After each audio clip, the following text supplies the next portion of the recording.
to Family Wealth with Esther, the podcast that's shaking up the family business world. I'm your host, Esther Goche, and I'm so excited to have you here for our first episode. With us, we have a renowned family business advisor, Tsitsi Mutendi, someone that I love and respect very dearly. She's a family business advisor and family wealth advisor, an amazing author who's written a new book, Raising the Baobab, and the host of a podcast, Enterprising Families. Hi. Welcome, Tsitsi. Hi, Esther. So, Tsitsi, tell us how you started on the family business journey. Tell us how you got into this space and what drives your passion for the industry. Right. I always tell the story, and it seems like it's a long-sung story. However, I think it's an important story to tell because it really puts in place why I do what I do and why I'm so passionate about it. Mm-hmm. So I grew up as a family business member. I was a child in a family business. Only in 2018 did I find out that I'm a third generation family business member. Oh, wow. Third gen. And okay, let me go back to your question and then answer the third gen story. So in 2018, I lost my dad. Mm-hmm. It was a shock to me and it was unexpected. He had been sick, yes, but then what then culminated into his passing was a very sad situation. And I found myself at the cusp of a whole totally different me because immediately after he passed, I got these calls. What should we do? What is the next step? You are the oldest child that is here. What do we do? Mm-hmm. And I had to start being the adult. So essentially, I became my dad's parents mm-hmm. in the unfolding of the situation. Mm-hmm. At the end of it, when my sister finally came down from South Africa, my brother came from Zambia, and then my other siblings also came, I then realized that, okay, they had put me as the leader and the spokesperson for all of them. Mm-hmm. And I ultimately had become the representative for my dad. Mm-hmm. And so after the funeral, we then got into the logistics of it. I think we take it so easily when someone passes away because somebody else takes the responsibility. Mm-hmm. Somebody else does all the things that need to be done. But in that moment, it was me. I was that somebody else. Yeah. And people were looking to me for answers. What do we cook? What do we eat? What we do with this? And so I think the hardest part for me is when they gave me everything that belonged to my dad that he had in hospital, which is like his phone, his clothes. And they were like, oh, this is yours now. And I'm like, oh, okay. And the keys to everything. And they're like, oh, this is yours now. And I went through a journey during that time because I remember my dad as my dad. He was just my dad. In that moment, I had to be representative for him and his estate. I had to understand what an estate is. I was made the executor of his estate. Mm-hmm. So I was representing not only my dad, mm-hmm. but everybody else in the family's mm-hmm. interests in my dad's estate. And that got me thinking. Mm-hmm. That got me really, really looking into myself and thinking, mm-hmm. right, I have family businesses. Mm-hmm. I've been building a business with my husband. I've been building a business that I want my children to inherit this business, mm-hmm. or am I building it because I'm an entrepreneur and I love doing it? That's when I found out I was a third gen because I realized my parents had been entrepreneurs. Mm-hmm. So I grew up in an entrepreneurial household. Yeah. My grandparents from my mom's side and my dad's side were entrepreneurs. Mm-hmm. I grew up in an entrepreneurial household. Mm-hmm. I was used to being an entrepreneur. Mm-hmm. I only worked for corporate for 4 years. Mm-hmm. And then I went into entrepreneurship. It was natural for me mm-hmm. because this is what I grew up doing, right? Mm-hmm. And so now, with my dad's estate, I had to think, is this what my children are going to go through? Yeah. Have I done anything to help them to be able to make this process easier? Yeah. Have I set up a will? Have I put shares in my business? Have I set up the business in a way that they can take over if they're working in blank canvas like I was doing in my dad's estate? And I realized that, no, this is not what I was doing. I was operating from an entrepreneurial mindset, whereas I'm building a business. I want it to be great. I want to serve a lot of people. I want to make a lot of money.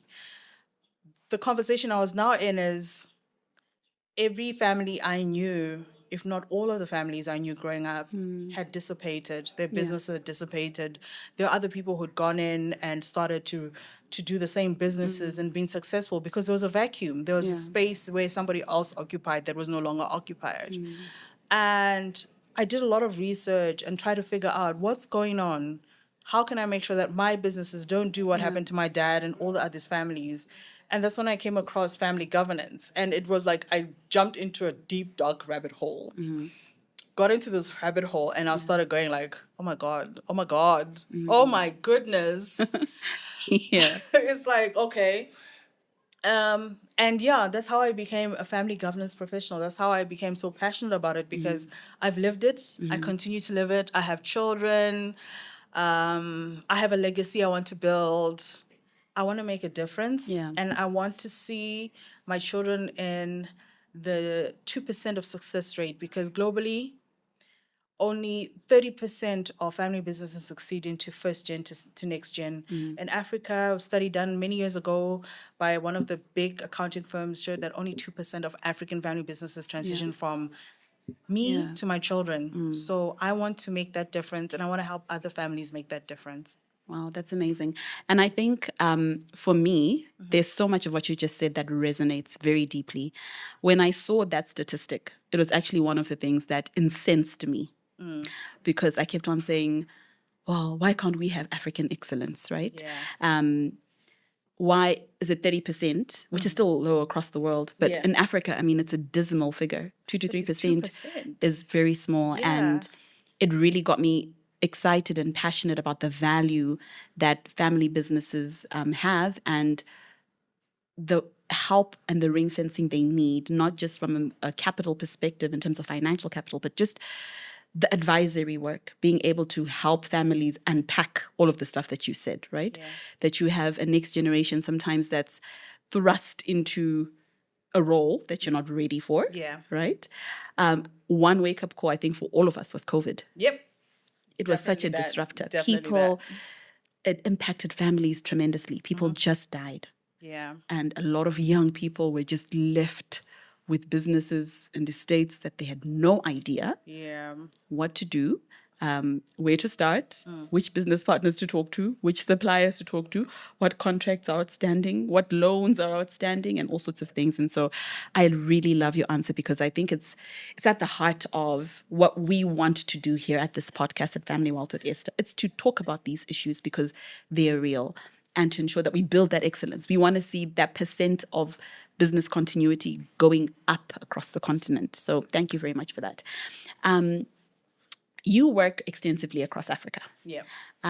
Tell us your experiences from an African lens, right? Because I believe that family businesses also exist in their contexts, right? American family businesses are different from Indian family businesses, are different from Middle Eastern family businesses because their economies and their cultural contexts are so different from us as Africans. Tell us a little bit about your experience with African family businesses, the opportunities that are there for us as family businesses and the challenges that are there across the continent. Okay. So I'll go back into my childhood for this one. So growing up, we're digging deep. We're digging deep. So growing up, my dad at some point got a scholarship to go study dermatology in the UK. And we spent a number of years in the UK and came back. So it was really at a pivotal moment because it was when I was trying to get my language right. And I was very much a Shona speaker when I landed in the UK. That was interesting. Then when I came back, I was a non-Shona speaker, very English speaking, and I'd been individualized, as we would say from the cultural space perspective. I'd immersed myself in the individual culture in the UK and I was an individual. So coming back, I then came back late primary school and I had to be writing my grade 7. And Shona was one of the topics I had to the subjects I needed to write. So you can imagine, non-Shona speaker, being told that you need to write Shona to be able to go to Form 1. So I was like, oh my God, what was going to happen here? I thought most definitely I was going to fail. So my parents actually decided to put me back one grade and put me in grade 6. And it gave me a year to at least learn Shona. So coming from going to middle school to going back to primary school was like a shock for me, but it was like, okay, we're doing what's happening. So learning Shona, one of the things I remember getting off the plane was like everybody was an auntie or an uncle. Hey, there were so many aunties and uncles, guys. It was, this is auntie, this is uncle, this is auntie. I'm like, you, all these aunties and uncles, how are we gonna manage this? And I kept asking my mom, how's this person my auntie? How's this person my uncle? So when I had to learn the Shona language, one of the things that helped me the most was understanding the relationships I had with people. Okay. It's not just auntie. Yeah. It's not just uncle. It's not just sekuru. It's not just mbuya. It's not just tete. All these people have important roles that they play in our lives. They have important things that they do for us that we don't realize it until the moment we need them comes up. And they play like a background voice because they are the strength that keeps us going. We know they're there, but we don't know what they actually do. Yeah. We just know we have aunties and uncles. Yeah. We don't know what they do. But when the moment comes, Yeah. we'll know exactly Yeah. what they do. And so it took me 1 year to learn Shona. And it was primarily through relationships. I started wanting to understand the relationships more and then started learning like the things about the linguistics intricacies I learned when I went to Form 1. So I took Shona up to A level. Oh, funny enough. That's very interesting. I wrote A level Shona. Wow. But Okay. it was understanding the things like Mpanda, which is like our vocal and linguistic tools that make up the Shona language that really helped. Yeah. And little did I know, many years later, it was going to help me. That's why we started right at the beginning. Yeah. So now, at the ripe old age, I am doing a totally different job and I'm trying to work with families across the continent and I'm trying to get them to understand what family governance is.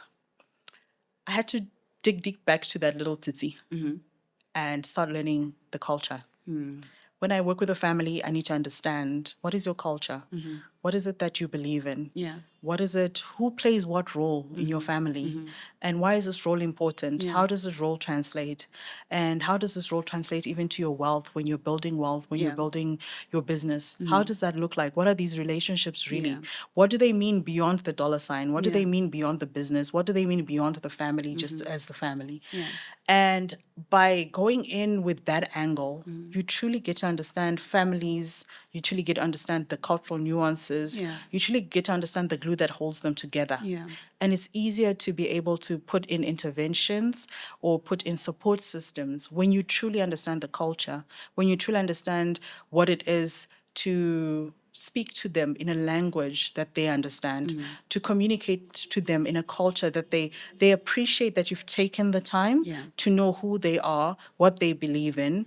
They appreciate that you've gone in and had a moment to not just go in and say, okay, this is what needs to happen, this is the governance framework, but you've gone in and said, okay, oh, this is this person, oh, this is what they mean to you, this is what happens. Okay, are you providing for them, and what does that provision mean? So I think that little Tsitsi learned a tool she didn't know she needed to have, that the older Tsitsi now uses when I work with families across the continent. Africa is so vast. When people say Africa, they tend to minimize the size of the continent and the diversity on the continent. I mean, look at DRC alone, it's got over 2,000 languages and 2,000 tribes. In Zimbabwe, we've got equally the same, not 2,000, but then we've got hundreds of different tribes, dialects, and so forth. And a lot of African culture is pretty much the same. If you really dig deeper and you understand the culture, you realize that we have the same values, the same goals. You just have to then understand the cultural nuances and the taboos as much as the go-tos. And once you do that and you understand the family, they're more willing to work with you, to collaborate with you, and really then start creating a framework and governance that works for them. Okay. That's really... I actually love that because I think one of the key things I feel is so important for us as Africans, especially when it comes to a business context, is understanding who we are as Africans. Right? It's, like at least when you look at the Indian community, they're very big on staying as extended family, and it's imprinted in their business and in their structures, right? Culture. It is what it is. You're not changing it, right? They're cousins, and no one is trying to change the setup that they have. True. And I feel like sometimes as Africans, we need to get to that point to own our culture. So if you could, from your perspective as a governance specialist, help us understand what family governance is and how that actually works in terms of building continuity in our businesses and families. So with family governance, we go in and say, right, what is this house that you have? How big do you want this house to grow into? How many people should it house? And what should this house be able to do? Yeah. The house that we started off in, and I always give the example of like me and my husband. It's me and him with the 3 kids. Yeah. Okay, let me give an example as the pot, because the pot is always the easier one. Everyone gets the pot. When we start out, we have this pot. It's cooking for me and my husband and my 3 kids. It's fine. It can fit in there. We can all eat from there. We bought the right size pot and it's doing the things, right? Nice meals and everything. What we don't realize is that my 3 kids are not 3 children, but they're 3 different families. So 4 families are eating from this pot. The moment that my kids marry or have offspring and so forth, that pot now is going to get small. It's not going to fit all of these people. That means we either have to get a bigger pot or we need to get more pots. Because it's not going to work. And that's the transition from my generation to my kids' generation. It's still okay, but it's not really, because that pot is supposed to cook for what, 4 families? With how many mouths to feed in each family? It's not going to work. Are we going to be like taking it and kuturaring and putting new things in it? What are we going to do? So that means that business has to grow. If it stays the same, it's not going to be able to feed the family. What more when my kids, let's say they have an average of 4 kids each. That's 12 families. Don't take them as 12 individuals, 12 families. So what is family governance? Family governance is we have to decide if this pot grows, how is it going to grow? What is the role of everyone in cooking? What is the role? Is everyone going to be at the stove cooking the same pot? Because too many chefs spoil the broth. Or we're going to take turns and say we're going to choose who cooks, and then other people are going to help. Other people are going to be cooking, putting the ingredients together. Other people are going to be looking for the recipe. Other people, there's different people going to be doing different things to make sure that the meal at the end of the day, everybody can benefit from it. But the moment we start fighting over the pot, the pot is going to get broken. Or if we keep the same pot and hope that that pot 3 generations in is going to feed the family, unless we're having 1 child per generation, that pot is not going to be enough. Family governance helps us to align ourselves, to understand what is our pot, what is it that it needs to do. Do we need to add more pots? When is it where we add more pots? Another example I give is when we look at family governance, look at it from a perspective that it's a country. Your family is a country. What is the constitution in your country? So family constitution is one of the things that we use in family governance. What is the constitution in your country? What are the legislatures in your country? What is it that you allow and don't allow? What is your immigration policy? Who is allowed to come in? Who is allowed to leave? What is your national anthem? What is your parliament days look like? What does your Politburo look like? All those things that go into running a country or running a business are what goes into running family governance. We already do it from a cultural perspective. When we sit down and we have, like, if there's a major event where there's a funeral or a birth or a wedding, where we sit down and we have matari and people sitting down and they're deciding, and we have critical members of the family that make decisions. That's the same thing in the business family governance. We are just aligning it so that we protect the one thing that is very valuable to us, that allows us to live the life that we live, which is our family business.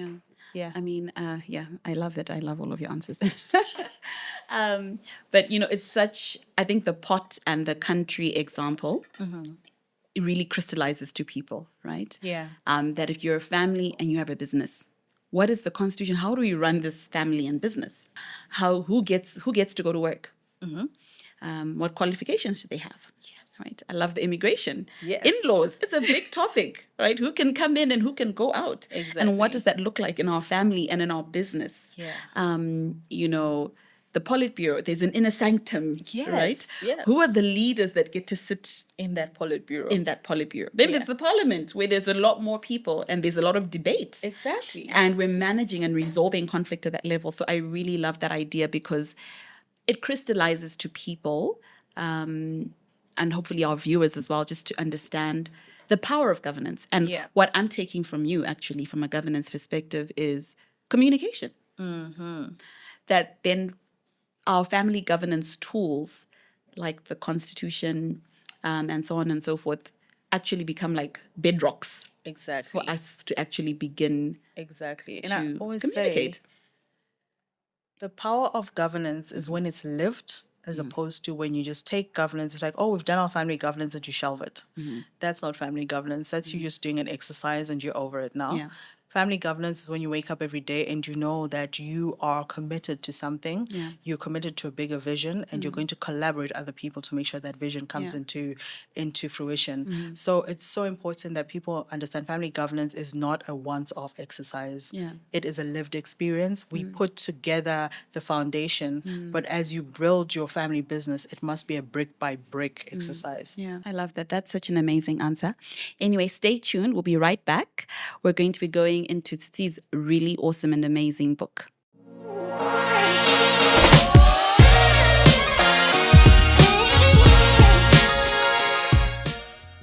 Welcome back, everyone. And we're going to be talking about Tsitsi's book. And we're so excited. I love the idea of family business advisory that makes sense even for the context of Africa. So Tsitsi wrote a book called Raising the Baobab.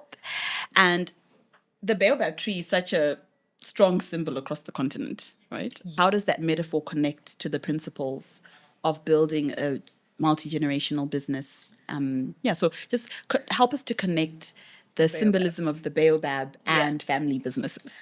So for me, when I think of the baobab, I think of this incredibly majestic tree that can grow in arid areas on its own and become a landmark.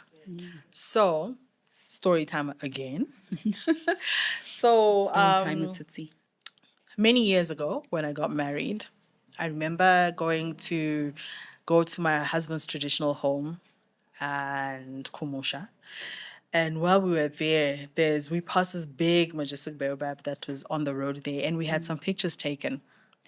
And a couple of years later, now my kids are all grown, 3 kids later, we still pass that same tree in this, and it's still there, holding its own, still a symbol. Yeah. And to me, when I think of that, I think of no matter where you're going through, where you are in life, there's that one symbol of life that stays stagnant, where you will pass it at the beginning, you will pass it in the middle, you'll pass it at the end. Yeah. It will be there. But many times, as family businesses, we see it as a tree where, as an entrepreneur, when you start out, you've planted this seed, this idea of what it is you want to do with your life, what you want to do with this business, and you water it. You don't know whether it's going to emerge or whether it's not going to emerge. And when it does come out and it emerges, you're like, yes, there's life. And you see this little tree sprouting. You're not seeing what's going on in the background, which is the roots taking in the water and the nutrients going in. And that's very similar to a family business. Yeah. And I think every part of the baobab is like every part of the family business and the business itself. Whereas in the roots of the baobab are the family itself. They're the people who are digging deep and helping the tree emerge and become something and push out the ground as they're taking deep roots. As they grow and the roots become many, they have to become strong because they're sustaining this big tree. Yeah. The tree is the company itself. As it grows, we don't see what's happening underground. We don't see what's happening with the family. the root system. We just see this majestic tree coming out of the ground and growing. And at some point, it starts giving us fruit, and we're excited because we can eat the fruit. But as long as it's growing, you don't see what the roots, you don't know what's happening in under the ground. And the family is under the ground. The family are the ones who are looking for nutrients in the soil. They're the ones who are making sure that we're getting enough roots so that we really take deep in, and the tree continues to grow. So when we look at raising the baobab, we're looking at the collective energy that we use to raise this tree from the perspective of the family. What do we need to do as a family to ensure that this baobab continues to grow and nurture the community that it is growing in, as well as to be able to provide sustenance for us, the family? Yeah. The family, what do we need to do as a family to ensure that the continuance of this tree, is this tree going to last 1,000 years? It's going to last 100 years. Yeah. Is the next gen going to be good roots that are going to be able to really take in the moisture, take in the nutrients from the soil? Or are they going to be bad roots? Yeah. And equally, we know that the communities that we serve sometimes can be bad roots. Yeah. So raising the baobab asks us, how responsible are we? Yeah. What are the tools we need to use to grow multi-generational wealth? Yeah. What do we need to do to make sure that that little sapling becomes Yeah, a into tree. an ancient tree that Yeah. has stories Yeah. and has battle scars, Yeah. but continues to be that symbol of something in the community? And we've seen in African countries where they take the baobab and they use it as a symbolism, and they use it as something that they hold and cherish dear. That is how we should look at our family businesses, and this is how we should nurture these family businesses. It's a collective conversation, but it starts with the With family. the family. Yeah, that's really great. I think one of the things that, as I was reading the book, that I loved, and I personally went through the process of doing it for myself, was the 5 capitals, right? Yeah. So, our viewers might not know what the 5 capitals are, Yeah. right? So, the 5 capitals were developed by J. Hughes, right? That's great. But they're quite foundational in your book, right? And I think they're such a great positive tool for families to introspect. I feel that sometimes as Africans, we can be very focused on the bad things, right? We can be very focused on negativity, right? And I mean, it could be spiritual, it could be just broad. We focus a lot on what we inherited that was bad, right? And what I like about the 5 capitals was, when I did it for myself and my family, it made me actually realize what I had, Yeah. right? It forced me, I was like, oh, there are a lot of good things happening in my family, right? Because it's actually a tool that you sit down and say, oh, this is what we have in our family. So for the sake of our viewers, please walk us through the 5 capitals, right? And how families can actually use this tool in their families and in their businesses. Because here with this podcast, I think one of the key things we would want are actionable things for our families. Got you. And I feel like the 5 capitals could be such a great conversation starter for founders and next gens to even sit down and do it for themselves. To say, okay, if I'm going to look at the 5 capitals in my family, right? And just list them. I mean, it's really short. Yeah. But something that you can do for yourself, for you to gain positive perspective. So yeah, please walk us through the 5 capitals, what they are, and how people can use them in their families and businesses. This is going to be a really crash course. Yeah, Because I know. I actually do workshops and so forth on 5 capitals. I know. There's so much in depth in them. Yes. Like you said, the amazing. Go and buy the book, guys. Definitely go buy the book. So not many years ago, because this will be a lie, a few years ago, sooner than later, I came across the work of J. Hughes, who is like a godfather when it comes to family business and the family business and family office space. And I came across his 5 capitals concept. And I remember he's been a guest on my podcast many times. He's an amazing, amazing gentleman. And I found that I was using the 5 capitals a lot when I was working with clients, because it made sense. Yes. And it does make sense. Because the concept of wealth, especially on the continent, is very much focused on dollar cents. Yes. But the truth is, when it comes to the five capitals, they are the foundation. This is what you need to be able to build money. This is what you need to be able to make the right investments, to be able to steer your ship in the right direction.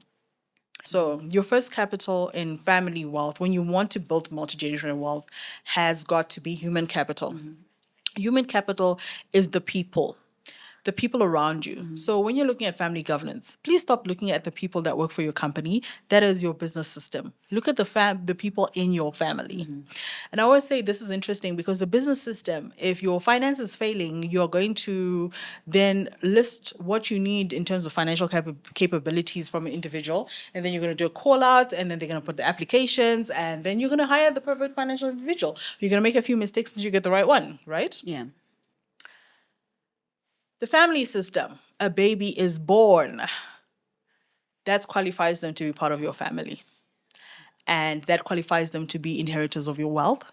That qualifies them to be a part of whatever it is that you are building, simply by being born. Now, how do you figure that out? You understand what are their talents, what are their strong points. You understand them from an individual perspective. If they're the person who's going to be, let's say you pass on today, they're going to land in the seat where they are heading your company. They need to understand what it is to head your company. They need to understand what is the work that you do and why do you do it. You also have to understand, are they in the mental capacity to be able to take on that role? Because when we look at human capital, we look at the holistic human being. Who are they? What are their skills? What is their physical well-being? What is their mental well-being? And where do they fit into the bigger picture?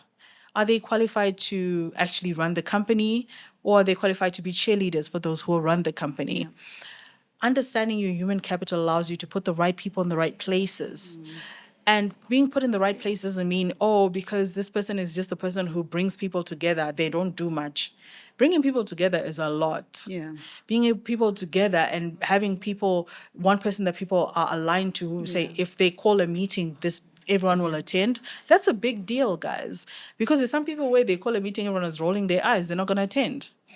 So human capital, understand who are the people who are in your family, what roles do they play, and how best can they help you and the business and the family's well-being. Your next capital is your intellectual capital. We wake up and go to work every morning. We wake up and do our roles, our duties, and whatever. We never document it. Yeah. We kind of figure that somebody's going to come into the company and they're going to figure it out.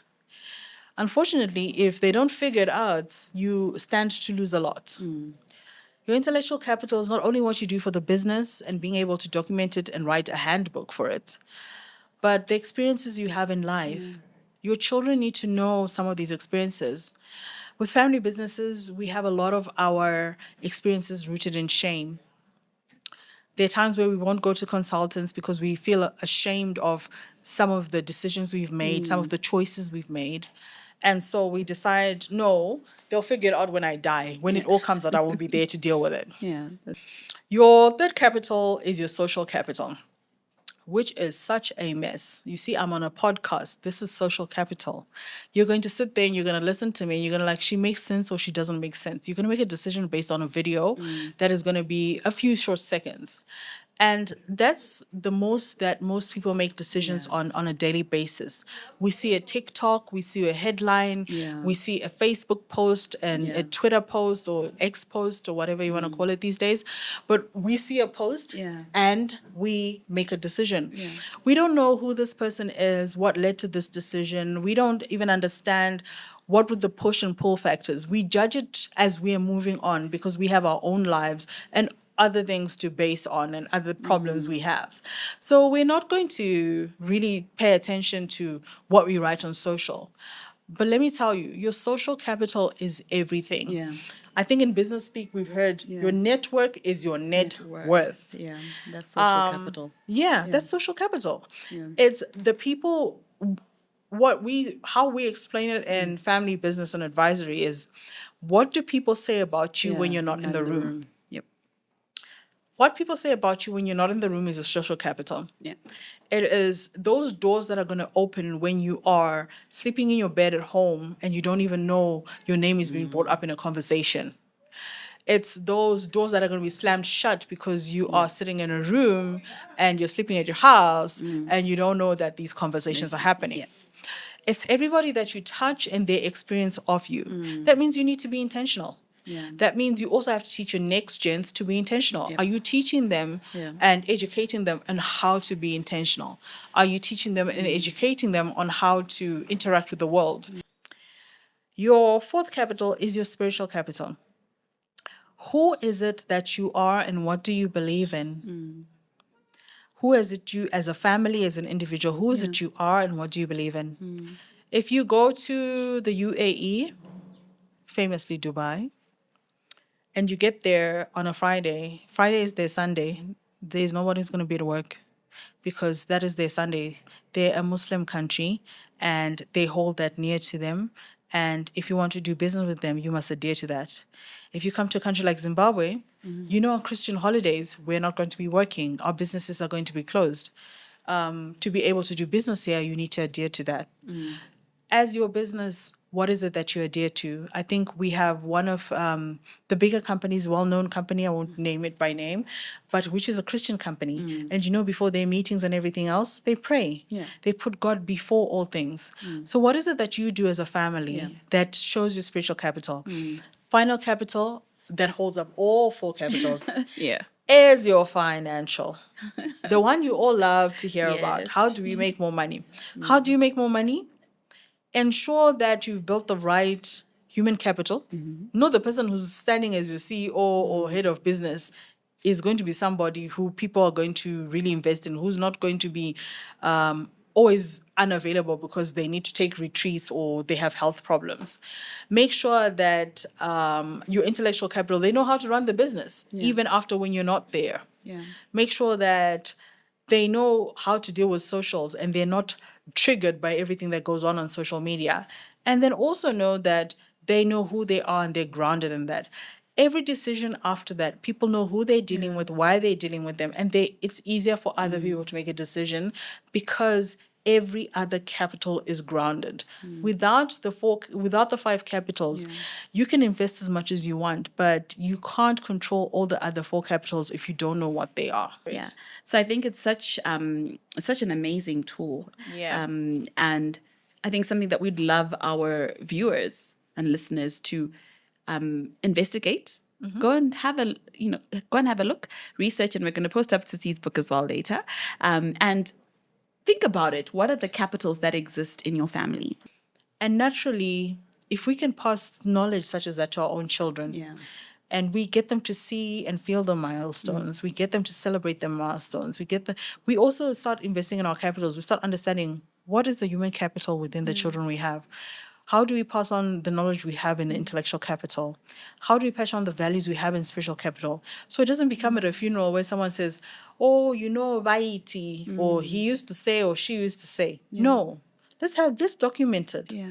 We have so many ways of doing it these days. We have like podcasts like this where we can video record everything. Our phones are working for that.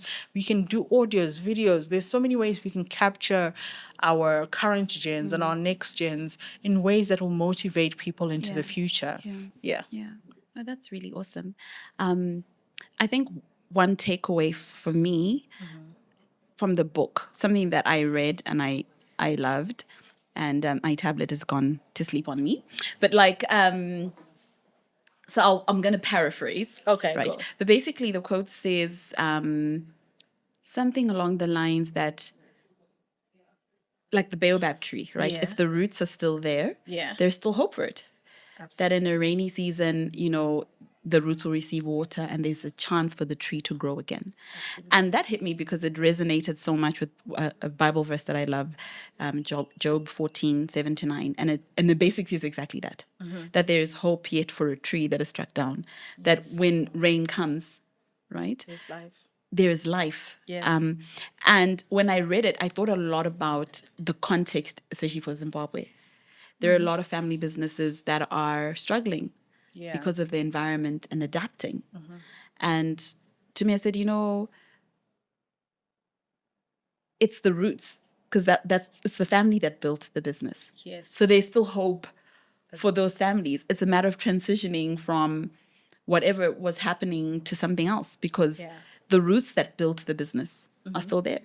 Yeah. Right? Yeah. So it might be, like you said, the lightning that strikes the tree and something happens and it's the external forces. But when rain comes or when opportunity comes, the thing that builds the tree again is the root system. Yes. And from the book, we're looking at the root system being the family. Yeah. And if that thing is strong, you can actually have families that transition from the motor industry into tech. Absolutely. Right? Absolutely. Because it's the human capital that makes the jump from here to here. Yeah. That's true. So, yeah, that's really awesome. Stay tuned. We'll be right back on Family Wealth with Esther.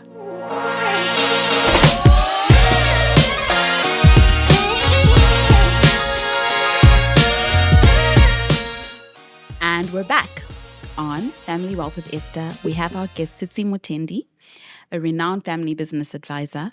And before we wrap up and close up our discussion, because I think me and you could actually go on and on and on and on. Yep. I think one of the major deterrents that I find whenever people ask me to speak to them from a family perspective is family dynamics. All right.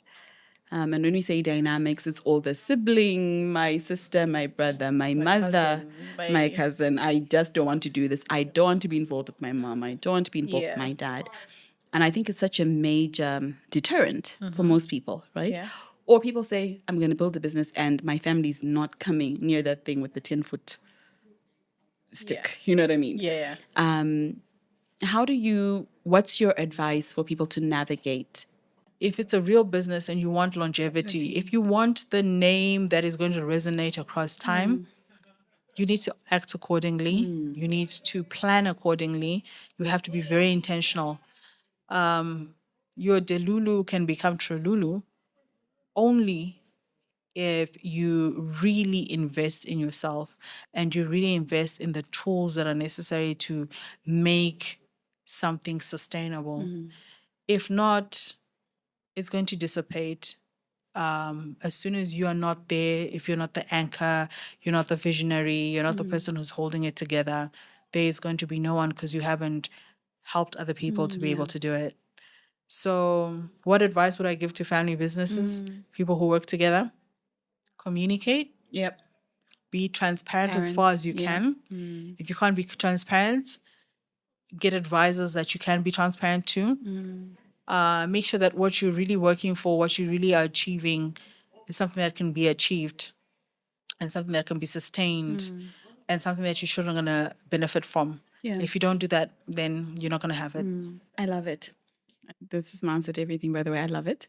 I think communication is the bedrock, right, for all families. I think one example I always give people, because sometimes what happens when people get in touch with me, for example, it's usually someone who says to them, oh, do you know that she's a family business advisor? And usually it's in a crisis. The house is on fire, right? This thing is burning and it's coming down and the fire is crackling, right?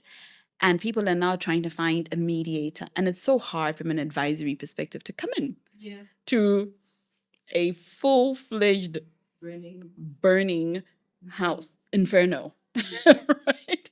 You're trying to salvage things and you're going in like, I'm going to get burnt in this, But I always say to people, it's so sad. You wish that people had foresight. Let's not have these conversations and the house is burning. Yeah. And that's the narrative with this podcast. We want to say, if you're building something, even if you've started, and so many people start businesses with their spouses and their sisters or their brothers, their siblings, right? And it's small, but every big business started as a small business. Yeah. So in everything, like I feel like this podcast is not about big business. It's about all business, whether small or big, because this conversation is relevant at every level, right? If you're thinking of building big, but you're still small, think about it. How do you and your spouse do things? How do you and your sister or your brother, right, do things? How do you and your dad or your mom do things. How can we prepare to being a $1 billion company? Yeah, and ultimately 20, 30 years from now, if you were to be $1 billion company, what would you want that to look like? Yeah. Right?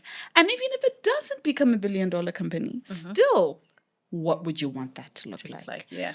And thank you so much, Tsitsi, for being here on our first episode. Thank you for having me. So exciting. So where can people see so much more of your work? If you want to get in touch with you, if people want to ask you questions, please, as our viewers and listeners, we're very big on asking questions. Send us your questions in the comments. Write questions. Yeah. Send us emails. Right, we have all our contact information on our pages. Family Wealth with Esther, and we're on every platform: Instagram, YouTube, Facebook, Spotify. Right, please get in touch with us because this is it's a relatable, topical issue. It's a pivotal issue. Yeah, it's a pivotal issue. Yeah. So it's if people want to get in touch with you, how do they do that? If you want to buy your book, right? And I please, guys, go and buy the book. We all need to do a little bit of journaling around the 5 capitals. Think about your family, where you're coming from, or you and your husband, or you and your siblings, or whatever it is. Sit down and think about the capitals that you have around you. So if they want to get in touch with you, or they want to buy the book, or they want to send you questions, how do we get in touch with you? What platforms are you on? Right. I am on most major platforms. So I am on X as Tsitsi Mutendi. I am also on Facebook. I have a page, Tsitsi Mutendi. I also have my Instagram, Tsitsi Mutendi. Best place to get hold of me professionally would probably be my LinkedIn, which is also Tsitsi Mutendi. And I have my website, which is tsitsimutendi.com. You see, everything Tsitsi Mutendi is branded.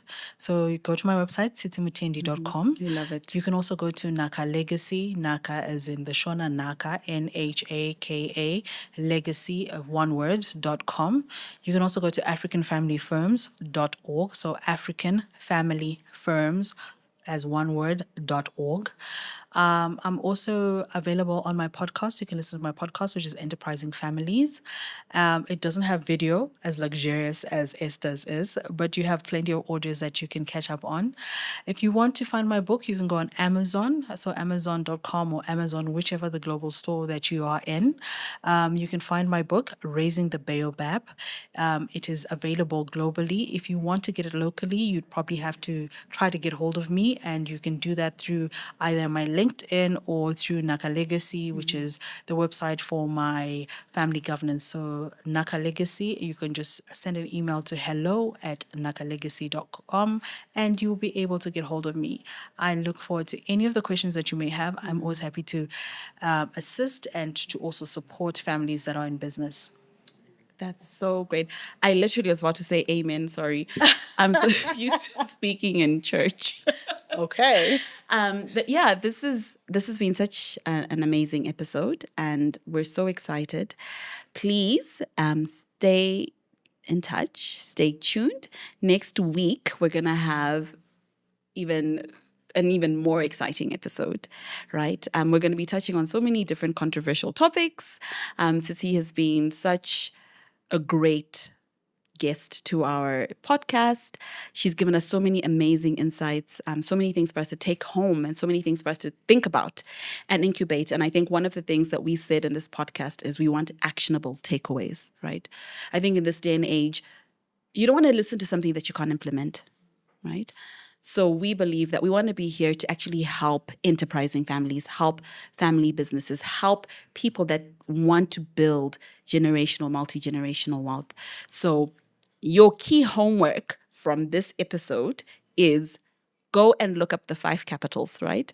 The founding father of the theory is J. Hughes, but also go and find its different takes in Tsitsi's book, Raising the Baobab, and it's got over 40 family business advisors with the global perspectives that have contributed and collaborated in the book, and it's absolutely amazing. It's thought-provoking, it's insightful, and if you're serious about multi-generational wealth, then I believe that this is something that you really want to do for yourselves. Until then, keep it in the family and in the business.